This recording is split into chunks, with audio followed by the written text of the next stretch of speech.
Mhm, mhm.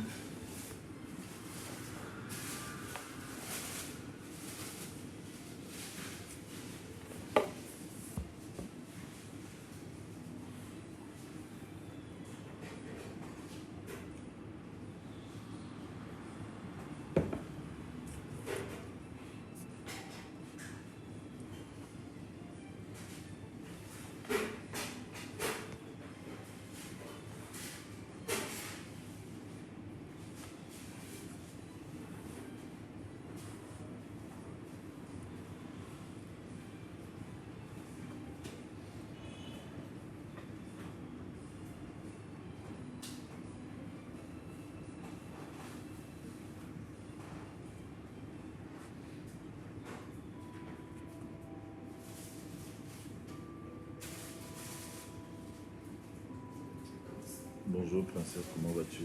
Bonjour tout le monde. Partagez cette vidéo au maximum, partagez cette vidéo au maximum. Comment allez-vous?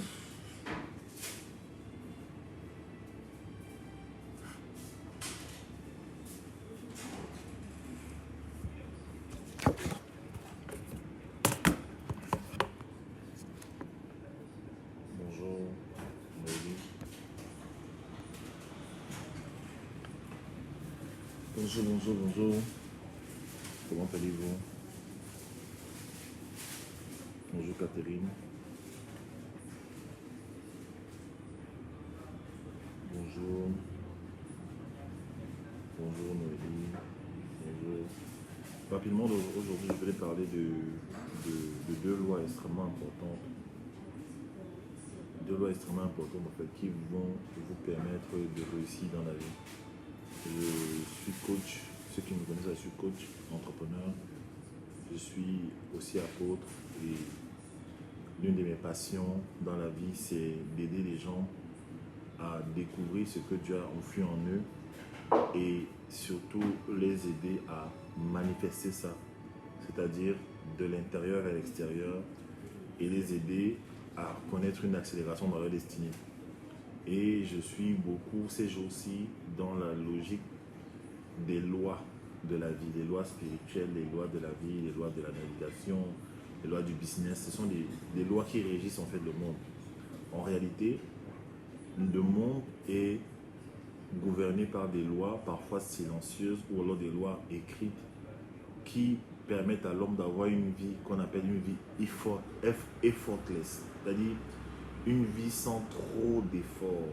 Lorsque tu vois un homme dans la vie qui passe par trop de difficultés juste pour manger, je vais bien Brice, par trop de difficultés juste pour manger, il y a des lois qu'il ne connaît pas en fait. Quand tu vois un homme par exemple pour boire un simple jus comme ça d'ananas, il doit faire trop d'efforts, c'est parce que il y a des lois qu'il ignore. Et je voudrais parler de ces lois ce matin. Je voudrais parler de ces lois ce matin avec vous, ça va vraiment vous aider. La première loi dont je vais parler, c'est lorsque tu veux réussir ta vie, il faut comprendre la loi de l'offre et de la demande. En anglais, on appelle ça the law of supply and demand. The law of supply and demand, la loi de l'offre et de la demande. Je dis bien la loi de l'offre et de la demande. Vous savez, le monde est régi, dans le monde en fait, il y a des gens qui ont des problèmes dans toutes sortes de domaines. Et je me suis rendu compte que un homme peut passer sa vie à vivre une vie de galère tout simplement parce que il n'a pas encore compris que pour s'en sortir financièrement, il doit être une bénédiction pour les autres en fait. Et la loi de l'offre et la demande stipule que peu importe ta race, peu importe ta couleur de peau, ta taille, ton sexe féminin ou masculin, peu importe tes connexions sociales, peu importe ta position géographique, si tu arrives à donner aux gens ce dont ils ont besoin, ils te payeront, d'accord? L'offre et de la demande. L'offre et la demande, on parle en économie de l'équilibre du marché lorsque l'offre et la demande se rencontrent en fait. Et on dit en économie que plus il y a de l'offre, d'accord? Plus il y a de l'offre dans un domaine, plus la demande baisse, d'accord? Mais plus l'offre est rare, plus la demande augmente. Ça veut dire quoi? Ça veut dire que dans ta vie, tu dois connaître quelles sont les choses dont les gens ont besoin en général. Quelles sont les choses dont les gens ont besoin? Qu'est-ce que les gens recherchent au quotidien? Un bon homme d'affaires, un bon entrepreneur, c'est un individu qui passe son temps à réfléchir sur ce qui tourmente les gens. Comment améliorer la vie des gens en fait? Comment faire? Comment faire? Qu'est-ce qui fait aujourd'hui que je crée des produits, hein, des trucs comme ça, des suites? Qu'est-ce qui fait que je crée des produits, des vêtements, des chaussures, des livres qui se vendent, que les gens achètent? C'est parce que j'ai compris le principe en fait de l'offre et de la demande. J'ai compris que les gens ont des problèmes dans certains domaines et je dois apporter une offre en fait. D'accord? Je dois apporter une offre. Je dois ravitailler les gens. Merci. Voilà, je suis en train de prendre un petit déjeuner là. Donc je vais prendre un petit déjeuner avec vous, si vous permettez. Voilà. Donc, merci beaucoup. Donc voilà un peu le truc. C'est quoi? C'est que tu dois dans ta vie chercher quels sont les problèmes des gens. Mais en réalité, la meilleure façon de découvrir les problèmes des gens et d'y apporter une offre, c'est d'aimer les gens, d'écouter les gens, de côtoyer les gens, de passer le temps à observer la société en fait. D'accord? Merci beaucoup, frère. Beaucoup de gens ne s'en sortent pas financièrement parce que dans leur vie, on ne peut pas tracer un système qu'ils ont mis en place où chaque jour, ils résolvent les problèmes des gens. Écoutez bien ce que je dis. Que tu sois basketteur, footballeur, écrivain, restaurateur. Par exemple, là, je suis venu prendre un petit déjeuner. D'accord? Et c'est un besoin que j'ai en fait. En réalité, c'est un besoin que j'ai. Je me suis déplacé, d'accord? J'ai démarré pour arriver ici parce que c'est un endroit où je mange bien et j'ai un besoin, d'accord? Et ils me font une omelette. Donc, en fait, ils vont satisfaire un de mes besoins et je vais les payer, en fait. Je vais payer. Donc, en fait, dans la vie, il faut savoir ce dont les gens ont besoin. Et une stratégie aussi que je vous donne, une double stratégie que je vous donne, en fait, pour savoir ce dont les gens ont besoin. Première chose, c'est de prier, en fait. D'accord? Moi, je suis apôtre, je vais vous dire ça. Il faut beaucoup prier. Quand vous priez, qu'est-ce que le Seigneur fait? Le Seigneur va vous montrer ce qui traumatise les gens. Quand vous priez, faites cette prière. Si tu es fauché, hein, arrête de demander à Dieu, oh Seigneur, envoie-moi l'argent, envoie-moi l'argent, envoie-moi l'argent. Non, demande à Dieu, Seigneur, donne-moi la sagesse en fait pour découvrir les problèmes des gens et y apporter des solutions. D'accord? Deuxième élément, pour savoir ce dont les gens ont besoin, regarde aussi ce que Dieu a déposé en toi comme talent. En vérité, le talent que Dieu nous donne correspond à des problèmes que les gens ont. D'accord? Moi, je suis un motivateur, je suis un orateur. Je me rends compte qu'à travers ma bouche, j'arrive à motiver les gens. Les gens me disent que quand je parle, je les apaise. D'accord? Ça veut dire quoi? Ça veut dire que ma bouche est déjà une solution pour les gens. Alors, je vais trouver des gens qui ont besoin d'apaisement, qui ont besoin de motivation. Alors, qu'est-ce que je fais? Je les motive au quotidien. D'accord? Je les motive. Ça peut être, tu as peut-être le don de conseiller, tu sais conseiller les gens. Mais Dieu t'a donné des talents. Par exemple, tu es une personne qui conseille, depuis ton enfant, tu conseilles les gens autour de toi facilement sans faire d'efforts. C'est ton argent que Dieu t'a donné en vérité. Les choses que tu fais facilement sans faire d'efforts, c'est ton argent. Je causais des mains avec un serviteur de Dieu qui a reçu de la part de Dieu des talents dans le domaine de la mode, de la mode en fait. Et il n'arrivait pas à mettre ça en place. Il ne savait même pas ce que c'était ça. Et quand je cause avec lui, je savais qu'il est un bon enseignant. Mais quand je cause avec lui, en fait, sa fiancée me dit qu'il passe son temps à aller au marché et à observer les tissus, les super 100, super 120, tout ça. Il regarde les tissus toutes les journées. C'est-à-dire, il va au marché toutes les journées et il observe les tissus. Est-ce que c'est normal ça? C'est pas normal en fait. Ce n'est pas tout le monde qui se lève un matin pour aller au marché observer les tissus. C'est pas tout le monde qui fait ça. Tout le monde ne fait pas ça en fait. Il y a des gens qui n'ont pas que ça à faire. Mais là où est ton focus, aussi ton énergie coule. Donc regarde en fait, quels sont les endroits où ton focus est. Quels sont les endroits, on dit en anglais que where the focus is, energy flows. Là où ton focus est, l'énergie coule. Regarde dans les domaines où tout le temps ton focus est. C'est là-bas que ton énergie part. Il y a des gens, leur énergie, c'est... Moi, par exemple, mon énergie, c'est toujours tout le temps en train d'imaginer comment je vais créer des trucs, des vêtements, des sacs, voilà, des nouveaux trucs, je suis en train de, voilà, je regarde les couleurs, les tissus, voilà, des choses comme ça. C'est là où mon énergie est en fait. Vous comprenez ça? Je suis toujours en train de me demander, mais comment faire pour vendre plus mes sacs? Comment faire pour créer des sacs qui donnent envie, des sacs que les gens aient envie d'acheter juste à but d'eux en fait. Hmm? Je suis en train de me demander, mais comment je peux faire pour créer une paire de chaussures? Vous comprenez ça? Ça, c'est là où mon focus est. Et comme mon focus est là-bas, mon énergie va partir là-bas. Donc, pour découvrir en fait le problème des gens, regarde en fait regarde en fait tes talents, regarde où Dieu a mis ton focus. Dieu met ton focus en général avant de te créer. Hein. La Bible dit que avant que tu ne sois tissé dans le ventre de ta mère, je te connaissais déjà, je t'avais déjà consacré prophète des nations. Ça veut dire quoi? Un prophète en général, c'est quelqu'un qui vient apporter une solution aux nations. Mais tu es prophète dans quel domaine? Vous comprenez ça? Tu es prophète dans quel domaine en fait? Parfois les gens cherchent l'argent, mais ils ne comprennent pas.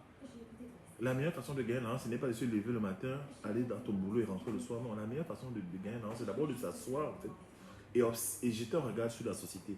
Qu'est-ce qui traumatise les gens? Qu'est-ce qui trouble les gens? Quand je trouve ce qui trouble les gens, alors je sais qu'ils vont me payer. Parce que la loi, le royaume des cieux et la vie est régie par la loi de l'effort et de la récompense. Si tu fournis des efforts dans un domaine, tu es récompensé. Et tu es récompensé aussi en fonction du type de problème que tu résous en fait. Tu es récompensé dans la vie en fonction du type de problème que tu résous. Si je veux me coiffer, hein, et avec le confinement, non, il n'y a pas assez de coiffeur. Si tu pouvais venir chez moi me coiffer, je te payais la somme que tu me demandais en fait. D'accord? Mais ça, c'est un problème qui est basique. Mais il y a des gens qui ont des problèmes extrêmement sérieux en fait. D'accord? Pourquoi est-ce que vous pensez que les chirurgiens esthétiques ont beaucoup d'argent? Pourquoi est-ce que vous pensez que les gens qui font la chirurgie esthétique ont beaucoup d'argent? Les chirurgiens esthétiques ont beaucoup d'argent parce qu'ils résolvent des problèmes qui troublent les gens de façon profonde, non seulement sur le plan physique, mais sur le plan intérieur, hein, sur le plan psychique en fait. Une personne qui est née avec un défaut, peut-être une bouche comme ça qui flanche vers la gauche ou la droite, c'est une personne qui a besoin d'être restaurée en fait. Et ben, peu importe ce qu'on va lui demander, la personne elle veut juste être normale. Ben, elle va payer le prix, vous comprenez ça? Donc, le volume est trop bas. Euh, Désolé, hein. Attendez, je vais regarder un peu.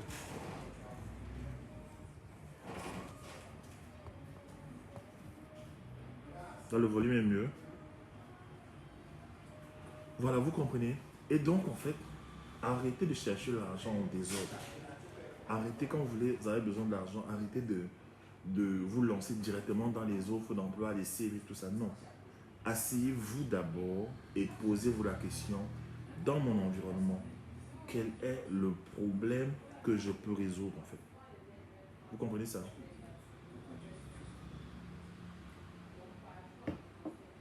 Quel est le problème que je peux résoudre?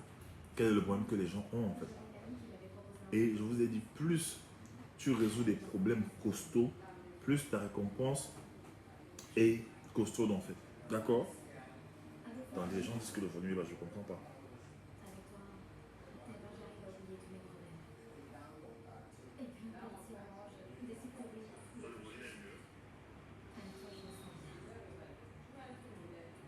Allô, allô? Bonjour Mathis. Allô, allô? Mais ça va, moi je me volume est bon ici. Essayez de mettre des écouteurs. Voilà.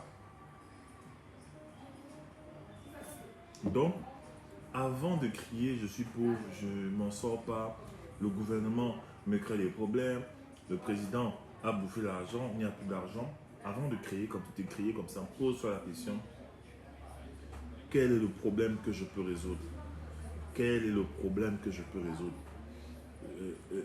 Kennedy avait dit, le président Kennedy avait dit, ne demandez pas à l'État ce qu'il peut faire pour vous, demandez-vous ce que vous pouvez faire pour l'État en fait. Vous comprenez ça? Et donc, c'est ça la situation. Maintenant, la deuxième chose, la deuxième loi qui est importante, c'est la loi de la saturation, d'accord? Et c'est là que beaucoup de gens sont faits, la loi de la saturation. Quand je parle de saturation, je parle de deux choses, de trois choses. Je parle du marketing, du branding et je parle des médias, d'accord? Je parle du marketing, du branding et des médias. Marketing, branding, médias. La plupart des gens ont déjà appliqué la première loi. C'est-à-dire qu'ils ont compris la loi de l'offre et de la demande. Alors qu'est-ce qu'ils ont fait? Ils ont créé une offre. Ça peut être un boîtier comme ça, Internet, ça peut être, je ne sais pas, un vêtement comme le mien, ça peut être une montre, ça peut être, je ne sais pas, des jeux de range comme ça, des jeux de d'ananas comme ça. Oui, c'est un service, c'est un produit en fait. D'accord? Ça peut être les gâteaux, ça peut être, voilà, ils ont créé un produit ou un service. Ils ont donc déclenché la première loi qui est la loi de l'offre et de la demande. Ils ont apporté de l'offre à une demande qui est existante. Maintenant, la deuxième loi, c'est la loi de la saturation. Saturer, c'est quoi? Il faut saturer les médias, il faut saturer l'environnement pour qu'on sache que vous existez en fait. Vous comprenez ça?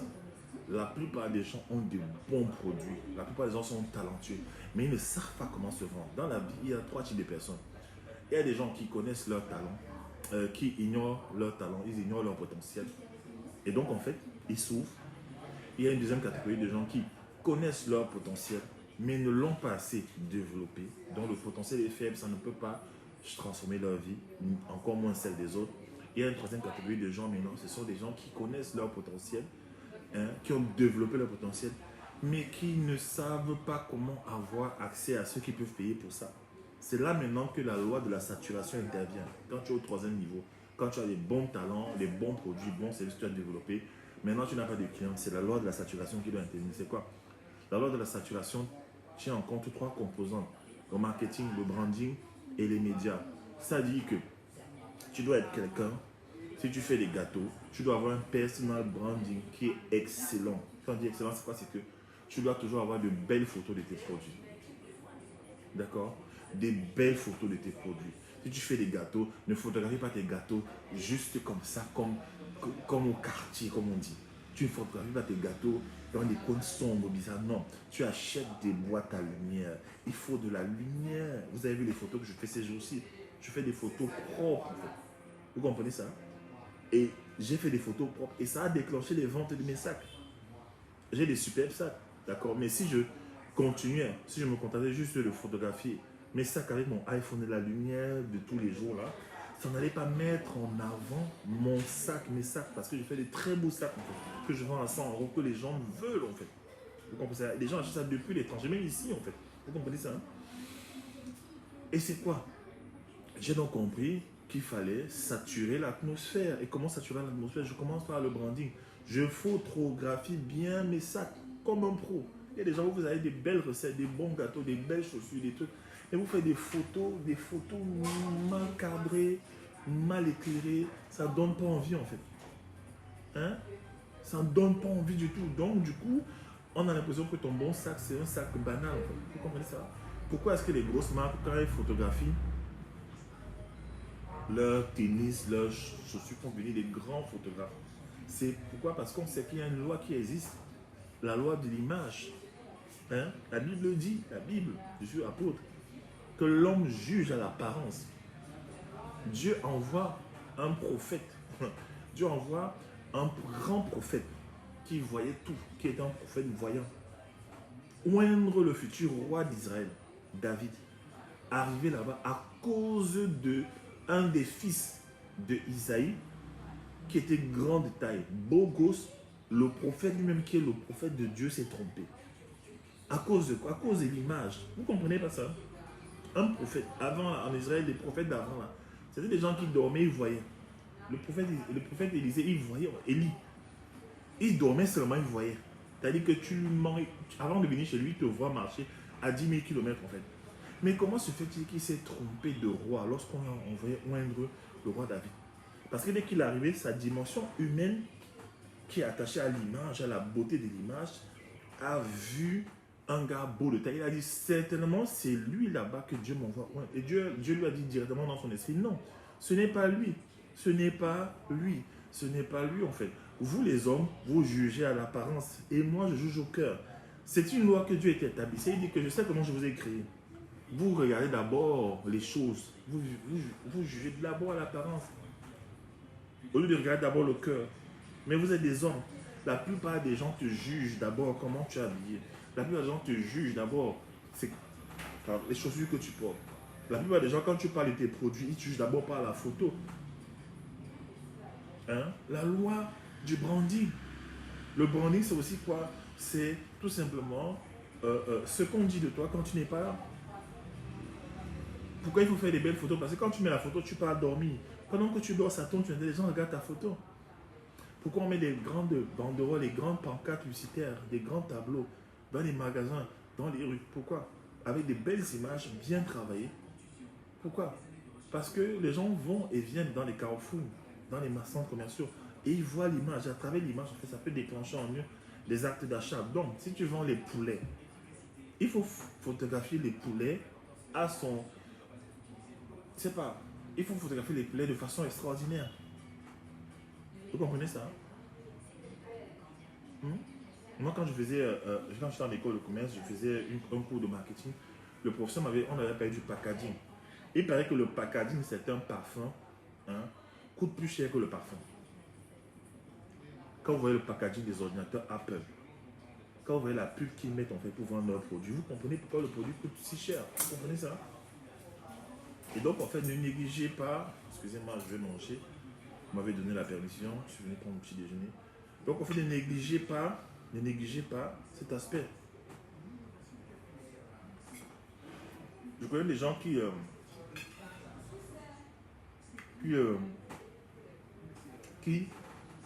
ont de bons produits, mais ils n'arrivent pas à vendre. Maintenant, j'ai pas la saturation. Maintenant, deuxième élément de la saturation, c'est le marketing. Le marketing. Aujourd'hui, nous sommes à l'ère des réseaux sociaux. Tu peux avoir une page Facebook, une chaîne YouTube, tu ne payes pas la pub chaque mois. Moi, je ne comprends pas les gens. Moi, j'ai mes livres là. J'ai un livre qu'on appelle Comment libérer les talents des enfants. Ils se vendent tous les jours. Ça se vend tous les jours, que ce soit sur Amazon ou en Afrique, au Congo, au Gabon, Côte d'Ivoire, ici au Cameroun. Ça se vend tous les jours. Et j'ai remarqué une chose, que parfois quand j'arrête de sponsoriser, de payer du marketing, les gens n'ont plus accès à mon offre en fait. Parce qu'en réalité, pour que les gens achètent ton produit, il faut déjà qu'ils le voient. Non? Alors, est-ce qu'il te suffit de prendre ton produit, le mettre seulement sur ta page Facebook? C'est pas suffisant. Facebook, dans les algorithmes de Facebook, ils ont créé un système où seulement 3% de ton audience voit, merci, 3% seulement de ton audience voit ce que tu as mis comme produit, comme photo. Mais quand tu payes Facebook, Facebook s'assure d'aller chercher sur Internet les gens susceptibles de voir ton produit, ton livre, ton œuvre, ta conférence, ton DVD, quelque chose. Moi, là, en 2000, avant qu'on le fasse ma première page, j'ai payé 5000 euros de publicité à Facebook par j'avais payé par an 5000 euros. Parfois, j'ai payé plus de 300 euros le mois. Pourquoi? Parce que quand tu payes la pub, en fait, Facebook, qui possède à elle seule une méga base de données des prospects, des clients prospects, qui sont eux-mêmes venus s'inscrire. Parce que quand je t'inscris sur Facebook, tu donnes ton nom, ta localisation, ton âge, tout ça, tes centres d'intérêt. Donc Facebook, finalement, quand tu payes la pub, ils savent vers qui tourner ta pub, en fait. Vers qui présenter tes produits. Ils savent à qui envoyer tes produits, à qui présenter tes produits, devant qui présenter tes produits, parce qu'ils ont une masse de données que les gens eux-mêmes ont rempli. Donc tu ne peux pas être là, tu es un influenceur sur Internet, tu veux vendre sur Internet, et tu ne payes jamais la pub. Tu ne payes jamais la pub. C'est un budget, et ce n'est pas une négociation. Ce n'est même pas les sentiments. C'est même pas que oh, je ressens que je dois faire. Oh, l'Esprit de Dieu m'a dit, oh, je sens l'huile sous ma tête. Mais non, ça doit être là. C'est un peu comme si, c'est ce qu'on appelle les charges fixes dans une maison, dans un magasin. Il y a les charges fixes, les charges variables. Charges fixes, c'est quoi? C'est chaque mois, il y a une facture d'électricité qui t'attend. Chaque mois, il y a une facture d'électricité qui t'attend. Chaque mois, tu dois payer le téléphone. Tu as une facture. Que tu le veux ou pas, que tu veux vendu ou pas, on s'en fout. Tu dois payer ça. C'est la même chose que tu devrais faire avec Facebook. Tu dois payer Facebook tout le temps pour que la pub tourne. Et plus, vous avez les grands influenceurs, vous voyez sur Internet, leur contenu n'est pas terrible. Leur contenu n'est pas terrible, mais ils ont compris la loi de la visibilité.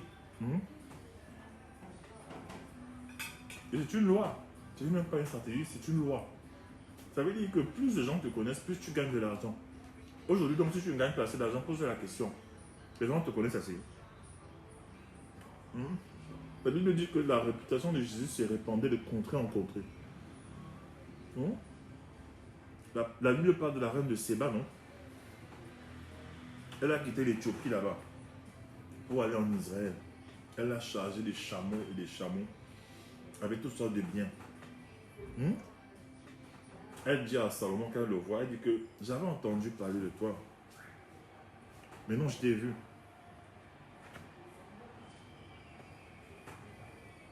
Allô? Allô? Oui. Je suis à quoi? J'arrive pour rencontrer le monsieur. On va se voir à 9h40. Prends mon petit déjeuner.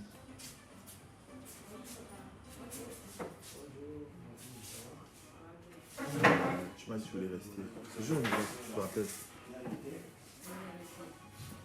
Je suis en direct en même temps. Je te rappelle, s'il te plaît. Je vais te chercher.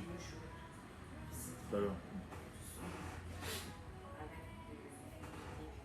D'accord. Donc en fait, la loi de la visibilité, tu dois investir de l'argent chaque mois pour que plus de gens viennent sur ta page. D'accord?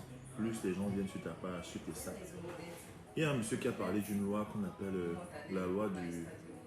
C'est la loi de 1%, la loi de 10%, la loi du ratio. C'est Jim Rohn. Jim Rohn avait dit que si tu prends une batte, il a pris l'exemple des joueurs de baseball. Il dit que si tu prends une batte de baseball et que tu frappes 10 fois sur une balle, je ne sais pas très technique, hein, mais si tu frappes 10 fois sur une balle de baseball, il y a un pourcentage, il y a 10% de chances que une des balles t'accorde un point. Je pense, je vais un peu expliquer ça simplement.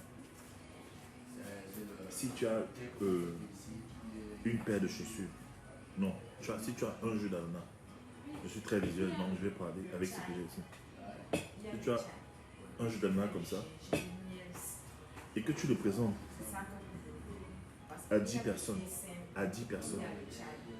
il y a 10% qui vont prendre ça. Donc il y a au moins une personne qui va prendre ça. Si tu présentes ce jeu d'Alna à 20 personnes, au minimum, tu as 2 personnes qui vont prendre. Tu présentes ce jeu d'Alna à 30 personnes. 30 personnes. Il y a 3 personnes qui vont prendre. Si tu présentes ça à 40 personnes, il y a 4 personnes qui vont prendre. Si tu présentes ça à 5 personnes, à 50 personnes, il y a 5 qui vont prendre. Tu présentes à 60 personnes, il y a 6, 70 personnes, 7, 80, 8, 90, 90, 9, 100 personnes, il y a 10 qui vont prendre. Fais le calcul maintenant. Si tu présentes ton jus d'orange à 1000 personnes, fais le calcul. 10% de 1000, ça fait combien? Ça fait 100. Tu présentes ça à 10 000 personnes.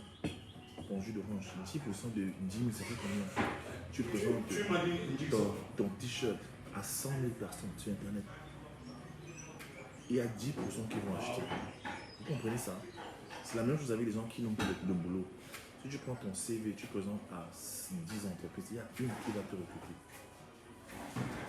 D'accord? C'est extrêmement important. Combien peut-on investir en pub pour moi pour que ce soit rentable? Tout dépend. Il faut d'abord faire une pub de 20 € pour voir ce que ça donne. Tu évalues les résultats. D'accord? Si tu as besoin de la ce niveau, écoute, n'hésite pas. Voilà. Donc la loi de le marketing, tu dois payer le marketing en fait. Tu ne veux pas mettre les produits sur Internet, tu espères que les gens vont venir par leur bon vouloir. Parce que tu es belle, voilà, parce que tu es belle. Parce que tu es belle, tu es claire de peau. On va dire, ah, non, c'est une fille claire de peau, elle est belle. Alors comme elle est belle, on va acheter ses produits. Non. Les gens achètent tes produits parce que ça résout un problème qu'ils ont. Moi, je peux vous montrer mes messages. Je suis saturé de messages après mes livres sur les talents. Je suis saturé de messages. Là, depuis ce matin, j'ai 1, 2, 3, 4, 5, j'ai 4 messages. Sans compter les messages d'hier où j'ai répondu. J'ai des tonnes de messages en fait pour les gens qui veulent mes livres. Pourquoi? Parce que beaucoup de gens, chaque jour, voient mes livres qui passent en pub. D'accord? Donc maintenant, le troisième élément dans la loi de la saturation, j'ai parlé des médias. Je vais finir avec ça. Dernièrement, j'ai fait un songe où. Qu'on nous dit qu'ils sont à la banque, il arrive. J'ai fait un songe où. C'est avec. C'est devant une radio, une maison de radio, et il y avait une jeune femme à l'intérieur de la radio qui parlait de ses produits. Elle parlait de ses produits de. Quoi qu'elle vendait des chaussures. Hein, voilà. Et je l'ai laissé dans la chaîne de radio. J'ai démarré, je suis parti. Mais plus je partais, plus j'entendais sa voix. Je ne comprenais pas comment j'entendais sa voix et son spot publicitaire dans la radio, alors que moi je partais. Plus je m'éloignais, plus j'entendais sa voix. Plus je m'éloignais, plus je m'entendais. Je me demandais dans le rêve, mais comment se fait-il que j'entends cette dame alors que je m'éloigne de l'endroit où moi je l'ai vue en fait. Et après je me suis rendu compte que de loin je pouvais voir au-dessus de l'immeuble des grandes antennes. C'était des antennes de radio qui émettaient des sons, des ondes. Et en fait, elle était assise dans la radio, elle parlait. Et les ondes émettaient son spot publicitaire, on entendait sa voix. Peu importe la distance où je m'éloignais, j'entendais sa voix. Et je disais dans le rêve, ah, je comprends. Donc elle allait à la radio, elle a fait passer son spot. Elle allait voir les médias. Et les médias sont sur une montagne. Et quand c'est sur une montagne, ça domine une ville en fait. La Bible dit que nous sommes comme une ville perchée sur une montagne. Quand tu es sur une montagne, en fait, tu vois que tu peux parler sur la ville. Donc en fait, les médias, c'est une montagne. Donc si je veux que les gens achètent mes produits, il faut que je monte sur la montagne. Que j'aille sur la montagne, en fait, que je parle sur la montagne. C'est quoi les montagnes? C'est la radio, c'est la télé. C'est la télé. Les ondes émettent à partir de la télé, de la radio. Ouais, la fille, la parole vient. Donc si je veux vendre, on va toucher. Si je veux vendre, alors je m'en vais sur la montagne, puisque dans la vallée là, il y a beaucoup de gens qui habitent. Alors pour qu'ils m'entendent, il faut que je monte sur une montagne, je monte sur une place élevée.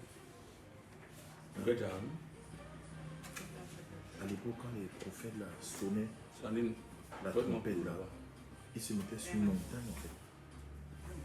Ils sonnaient quand on annonçait l'élection, alors l'intronisation d'un nouveau roi, d'un nouveau premier ministre, même en Égypte. Le roi se mettait sur une montagne en fait et il sonnait. Il sonnait.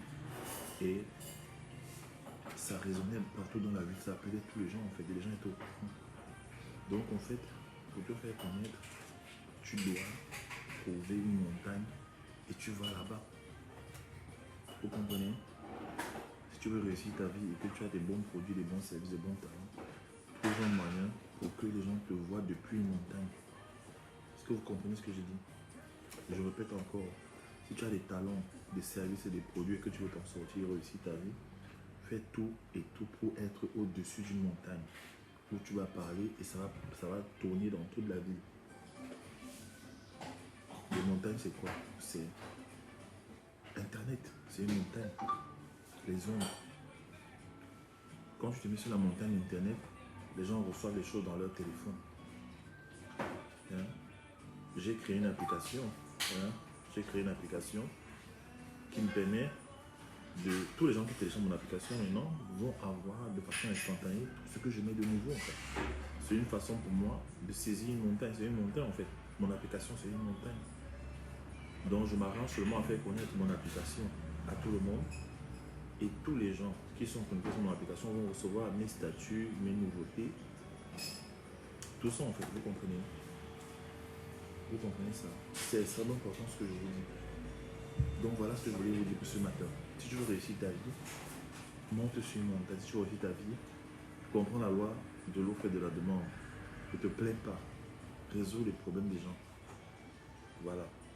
Je suis fatigué aussi de voir chaque fois les gens talentueux, mais ils ont des problèmes. Les gens qu'on méprise dans leur famille parce qu'ils sont pauvres, tout ça. C'est pas normal. D'accord?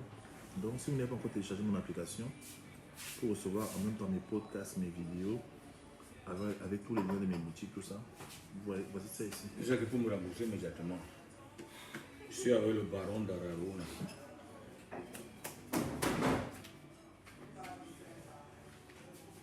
Oui, ça c'est mon application.